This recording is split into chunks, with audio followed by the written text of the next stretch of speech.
안녕하세요. 오늘은 우리 청동기와 철기에 관해서 한번 살펴보도록 하겠습니다. 여기서 잠깐 복습을 해볼까요?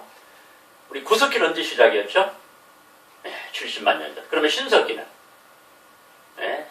1만 년 전, 혹은 기원전 8,000년 경. 그럼 청동기는 언제 시작됐을까요? 청동기는 기원전 2000년경에서 한 1500년 사이 그 무렵에 청동기가 시작했습니다. 그러면 청동기 시대의 대표적인 도구는 뭐가 있을까요? 여러분, 청동기 시대의 대표적인 도구는 뭘로 만들었을까요? 청동으로 만들었겠죠. 그러면 청동으로 만드는 대표적인 도구는 뭐가 있을까?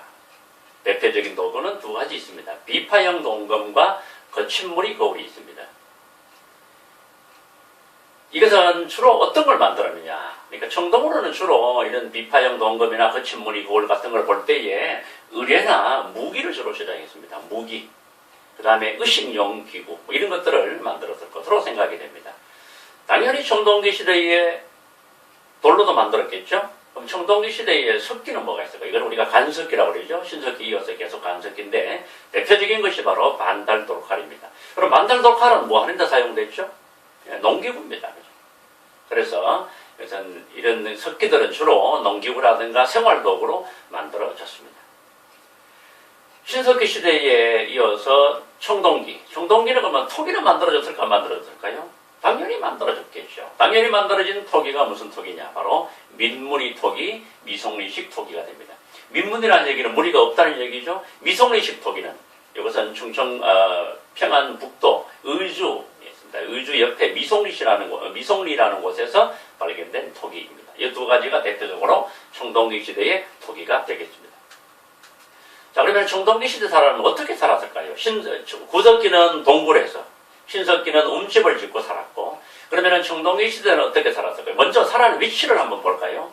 이들은 주로 강을 끼고 있는 나지막한 산이나 구릉 위에 살았습니다. 그럼 신석기는 어디 살았죠? 주로 강가나 바닷가에. 그런데 청동기가 되면은 바로 나지막한 산이나 구릉 지대에서 살았습니다. 그리고 신석기 시대의 집터는 어땠을까요? 집터는 대부분이 배산 임수의 형태입니다. 뒤에 산이 있고 앞에 우리 내가 흐르고 있는 그런 형태. 그리고 대체로는 사각형이고 지상가옥화 됐습니다. 여기는 안 적었습니다만은 화덕의 위치는 대부분이 또 모퉁이나 기퉁이라든가 이런 곳으로 옮겨지게 됩니다. 신석기 시대의 음식은 원형이었었죠. 이때 대체적으로는 사각형이 됩니다. 이걸 한번 사진으로 볼까요? 땅을 파더라도 조금만 봤습니다. 그죠? 그리고 또 대부분이 사각형이고 그랬습니다. 그래서 지상가옥화됐고 또 형태는 사각형으로 만들어진 것이 청동기 시대의 집터의 특징이 되겠습니다. 그리고 규모는 뭐 이렇다. 이거는 규모는 그냥 여러분들 상식으로 좀 알아두면 되겠습니다. 그 다음에 청동기에는 경제는 어떻게 있을까요? 당연히 청동기 시대면은 바로 농경생활이 아주 본격화됩니다. 농경생활이 본격화되는데 이때는 아직까지는 밭농사가 중심이 되었습니다. 그렇기는 하지만은 일부 저습지에서 벼농사가 시작이 됩니다. 일부 낮은 지역에서는 벼농사가 시작되었다. 물론 학자에 따라서 우리나라에서 벼농사가 시작된 것은 신석기라고 말하는 학자도 있습니다. 그러나 벼농사 시작은 대부분 우리가 청동기부터라고 설명할 수가 있겠습니다. 당연히 이때가 되면은 목축은 어땠을까요? 나보다 훨씬 더 활발히 됐겠죠. 여기는 바로 우리 교과서에 있는 사진이죠. 농사 짓고 있는, 농사 짓는 모습이 그려져 있는 청동기입니다. 여기 부분을 확대를 해보니까 이렇게 되죠. 어떤 사람이, 그죠? 어떤 농기구를 가지고 이렇게 밭을 갈고 있습니다. 이런 모습이 바로 청동기 시대도 농사가 많이 이루어졌음을 알 수가 있습니다. 자, 목축은 바로 수렵과 물고기 이런 것들은 상당히 비중이 축소가 되고 목축이 크게 증가해질 것으로 생각이 됩니다. 자, 그러면은 청동기 사회는 어떤 사회였을까요? 여기서 우리 중요한 겁니다. 청동기 사회에서 제일 중요한 사회, 지금까지는 평등사회였는데 청동기가 오게 되면 어떤 사회가 되느냐? 바로 계급이 발생하게 됩니다. 이 계급이 발생하는 원인은요, 대부분이 잉여 생산물이, 농업의 기술이 발달하다 보니까 잉여 생산물이 발생을 합니다. 먹고도 남아요. 그죠? 그러다 보니까 이게 점점 쌓이다 보니까 빈부의 격차가 발생하게 되고 이 빈부의 격차는 결국은 계급의 분화로 나타나게 됩니다. 이게 바로 청동기에 나타나게 되는 제일 아주 핵심적인 내용입니다. 계급이 발생했다. 그리고 청동기가 되면 또 하나는 군장이 나타납니다. 군장. 이 부족 간에 이때가 되면 전쟁이 많이 이루어집니다. 그러다 보니까 그 전쟁하는 과정에서 정복을 하고 또 정복을 당하는 과정에서 정복을 하는 부족의 족장, 대표가 바로 족장으로 나타나게 됩니다. 이들은요, 스스로 하늘의 자손이라고 자처합니다. 우리는 하늘이 선택한 민족이다. 그래서 바로 여기 한자로 적어놨죠. 선민 사상이 나타나게 됩니다. 그래서 이들이 바로 정치와 제사를 주관하게 되는 그런 바로 사람들이죠. 자, 그리고 또 청동기 시대의 대표적인 무덤은 어떤 무덤이냐? 무덤은 바로 고인돌입니다. 이 고인돌은 아주 거대한 고인돌을 만듭니다. 거대한 고인돌을 만들었다는 사실은 바로 군장의 권력과 경제력이 굉장히 컸음을 보여주는 대표적인 그런 어떤 상징물이 되는 것이 고인돌이기도 합니다. 우리 사진 한번 볼까요? 굉장히 큽니다. 우리나라 평균적으로 보면 한 20톤쯤 된다고 합니다. 이런 거대한 고인돌을 만든다 그러면 많은 사람이 필요하죠. 이걸 볼 때에 군장의 권력이라든가 경제력을 우리가 알 수가 있습니다. 그 다음에 청동기가 되면 예술활동도 많이 이루어지는데 첫 번째로는 바로 의뢰용품들이 많이 만들어집니다. 이런 식으로 아까도 나왔었죠? 청동기로 제작을 합니다. 아까 나왔던 거울이라든가 그 다음에 팔주력이라고 그러죠. 끝에 이렇게 주렁주렁 이렇게 방울이 달려있는 거. 그 다음에 또 가지가 있는 거 여러 가지 방울. 그 다음에 동탁은 이제 종입니다. 조그만한 종. 그죠? 그런 것들이 되게 많이 만들어지는데 대부분이 바로 의뢰용으로 만들었다고 볼 수가 있습니다. 그 다음에 이때가 되면은 또 바위 그림도 많이 그립니다. 이 무렵의 바위 그림 중에 가장 대표적으로 2개가 남아 있습니다. 2개만이 아니라 여러 개 있는데 대표적인 것이 2개라는 얘기죠. 바로 울산 옆에 울주가 있습니다. 거기에 있는 바로 바위 그림. 그 울주의 바위 그림에 반구대 바위 그림이라고 하는데 거기는 보면은 사냥과 고기잡이의 성공과 풍요를 기원하는 그런 의미로 물고기라든가 산의 짐승, 사람 여러 가지 모습이 많이 그려져 있는 바로 바위 그림이 있습니다. 또 하나는 바로 이 그림입니다. 우리 가까이 고령에 있습니다. 고령 장길이라고 하는 바위 그림인데 이 그림에는 봐보면 이건 아직 정확하게 해석을 못하고 있습니다. 그렇게는 하지만 여기 보니까 원형이 있습니다. 이 둥근 동그라미를 많이 그렸다는 사실은 뭐를 의미할까? 이 장길이 바위 그림 요 뒤에 가면 집도 여기 산입니다. 그리고 이 앞에는 전부 다 넓은 볼판입니다.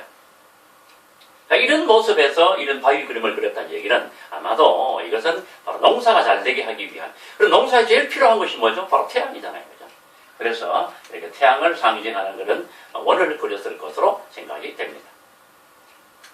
자, 그러고 난 다음에 그 다음에는 바로 이제 철기가, 청동기 다음에가 철기가 되는데, 그죠? 우리나라에서 철기가 또 이때 보급되기 시작합니다. 그러면 철기는 언제 보급됐을까요? 철기는 기원전 한 5세기경부터 우리나라에 철기가 보급되기 시작합니다. 그러면 철로서 뭘 만들었을까요? 가장 대표적으로 철로서 만드는 것은 바로 농기구입니다. 청동기 시대는 농기구는 돌로 만들었어요. 그죠? 근데 이때 오게 되면은 농기구를 바로 철로 만들게 돼요. 그러다 보니까 돌로 만드는 농기구를 사용하는 것보다는 훨씬 더 농사가 잘 되겠죠. 그죠? 그래서 농업 생산력이 증가하고, 그래서 자연스럽게 인구도 증가하게 됩니다. 자, 그 다음에 그러면 철로 또 하나 뭘 만들었을까요? 네, 대표적으로 무기를 만들었어요. 그러니까 실제 무기를 이제 가지게 되니까 이제부터 정복 전쟁이 굉장히 활발하게 이루어지게 됩니다. 그래서 고조선 다음에 오는 사대, 바로 부여, 고구려, 옥조, 동예, 사만 등 이런 여러 나라들이 바로 만들어지게 돼요. 여러 나라들이 형성되는 중요한 배경이 된 것이 바로 철제 무기의 사용이 됩니다. 그래서 이런 도구들이 만들어졌고, 이 무렵에도 당연히 청동기는 아직까지 있습니다. 그죠? 청동기는 아직 만들어졌는데 이때 청동기는 주로 제사용 도구로 많이 만들어졌을 것으로 생각이 됩니다. 그리고 토기도 물론 있습니다. 이러한 토기들이 있었습니다. 자, 그 다음에 이 청동기가 되면은, 그러면은 철기가 되면은 청동은 없어졌을까요? 아니죠. 이때 청동은 우리나라에서 독자적으로 또 문화가 발달하게 됩니다. 대표적으로 2가지가 크게 있습니다. 하나는 바로 비파형 동검이 세형 동검으로 바뀌게 됩니다. 이 철기 시대가 되면서. 그리고 또 거친 무늬 거울이 잔무늬 거울로 바뀌게 됩니다. 세형 동검과 잔무늬 거울이 제작되는 것이 바로 이 무렵이 됩니다. 그리고 또 이거는 잔무늬 거울은 그렇습니다만 세형 동검은 우리 한반도에서만 출토되고 있습니다. 그래서 이것은 우리가 독자적으로 만들었음을 보여주는 것이 됩니다. 그 다음에 또 독자적으로 만들었음을 보여주는 가장 대표적인 것이 바로 거푸집입니다. 이 거푸집이 바로 이때 또 이거는 당연히 우리가 만들었음을 잘 보여주는 것이 되겠죠. 그죠? 자, 그 다음에 무덤의 양식은 이때 좀 달라집니다. 아까 청동기는 고인돌이었어요. 대표적이죠. 이때가 되면은 널무덤과 동무덤이 만들어지게 됩니다. 그리고 이 철기 시대가 되면은 중국과 교역을 많이 하게 됩니다.